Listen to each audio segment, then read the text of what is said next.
This is Embrace Your Inner Boldness, a podcast about remembering who you were before the world told you who to be. I'm Melissa Henning Frank, coach, guide, and founder of Becoming Bold. I help you strip away the conditioning, reclaim your voice, and rise into the power that's always been yours. Let's get right to it. Hey, thanks for tuning in. As 2025 comes to a close, I wanted to pause and pull together how my beliefs have been shaped and what I believe to be true right now based on my experiences. I'm not talking about theories or trends or borrowed wisdom. These are simply my thoughts, and I feel called to share them. So these are my top 10 ideas about how we can live our lives bolder and better. They've been shaped by every episode this year, every conversation with clients, and every moment I chose honesty over comfort. If you've been here all year, these themes will be familiar to you. And if you're new, this episode tells you exactly what this space stands for. So let's get into it. Number 1, self-awareness changes everything. When people ask where growth starts, my answer is simple. It starts with awareness of your patterns, your emotional reactions, your coping strategies, your default settings. When you understand what's driving you, you stop being driven by it. That single shift creates better leadership, better relationships, and more peace. Lack of self-awareness is one of the biggest barriers you can have in your personal development. You can't change what you can't see. Number 2, the unspoken shapes your life. What you avoid naming still carries weight. When we don't confront the things we don't talk about, that shit gets heavy, and we don't know why things aren't going the way we'd like them to. Grief that never had space to really feel and process. Anger that got swallowed or pushed down. Needs that were diminished and not acknowledged. Those experiences don't disappear just because we're not thinking about them anymore. They show up in stress, sadness, anger, isolating, overthinking, disconnection, and exhaustion. Naming what's been silent is one of the most powerful acts of self-respect. Number 3, confidence comes from alignment. Confidence grows when your inner world and outer life match. This is true alignment. When your words line up with your values, when your actions reflect your truth, when you stop abandoning yourself to keep others happy. Confidence comes from standing where you are and having the courage to tell the truth from there. Number 4, most struggles are learned responses. People have patterns. Have you noticed this? You might think that people are broken, but what they really are is conditioned and programmed by their past. So what looks like procrastination, people-pleasing, perfectionism, or emotional shutdown often began as a protection mechanism. So once you see the origin, shame loosens its grip. Change becomes possible without self-attack. Number 5, your body is a key player in healing. Your nervous system is always part of the conversation. Stress lives in the body, safety lives in the body, and so does resilience. When you learn how to regulate, you think more clearly, you respond more intentionally, and you recover more quickly.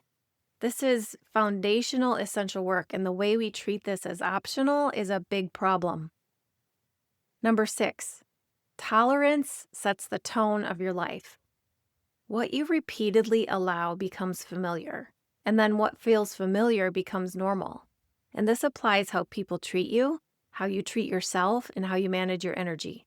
Every boundary you set sends a message to your nervous system about what matters. You need to be looking out for yourself the same way you'd look out for someone you love and care about. So think about how you treat the human that your beautiful soul lives inside of. How do you take care of them? Is there room to do better? I bet there is. Number 7, growth thrives in steady courage. Transformation doesn't require intensity or a complete overhaul to be real. Consistency builds confidence, and keeping small promises to yourself builds trust. That honest effort compounds over time. Progress that feels grounded lasts longer. So no more all or nothing thinking. That's not serving you well, and you're confusing yourself with that kind of logic. Number 8, peace is a practice. Emotional steadiness doesn't arrive by accident. It's definitely a learned process that takes mindfulness and consistent effort and intention. Emotional steadiness grows when you choose where your attention goes and how many fucks you give. Peace comes when you decide what deserves your energy. Resilience grows when you stop taking responsibility for everything and everyone around you and start taking responsibility and prioritizing yourself. Peace is cultivated through discernment and self-trust. Number 9, you are remembering more than reinventing. Growth often looks like coming home to yourself, to the version of you that existed before the world told you who to be and fear shaped your choices, before you learned to shrink or harden or perform. Do you remember that version of you? Do you feel their presence inside of you?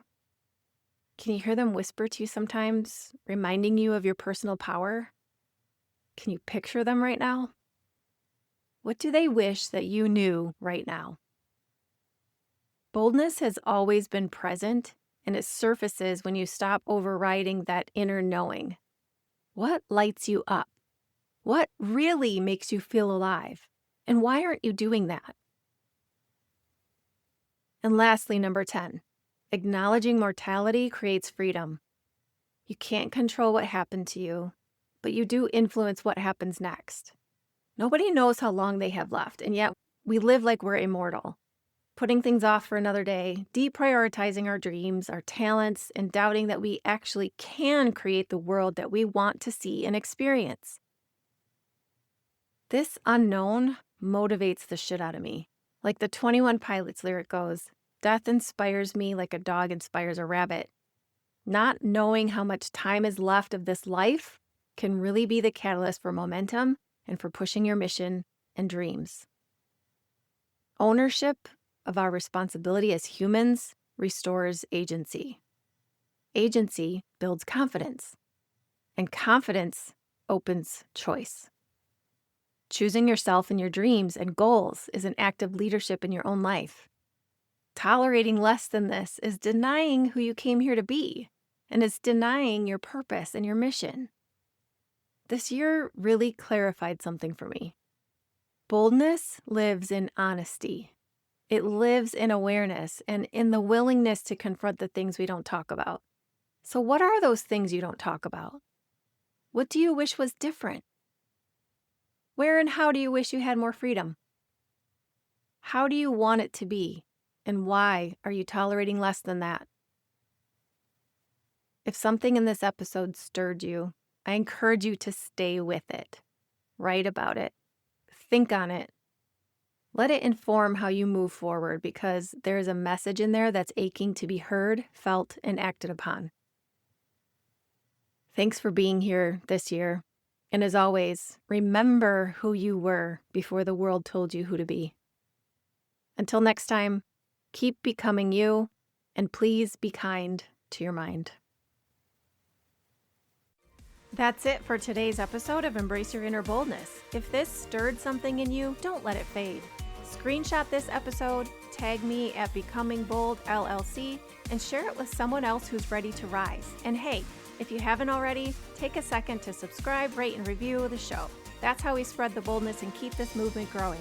Whatever came up for you today, feel the fear and do it anyway. You don't need to wait for perfect timing or permission. You are powerful. You are ready. And remember, the only limit to your boldness is the one you set for yourself. Until next time, stay bold, stay curious, and keep becoming you.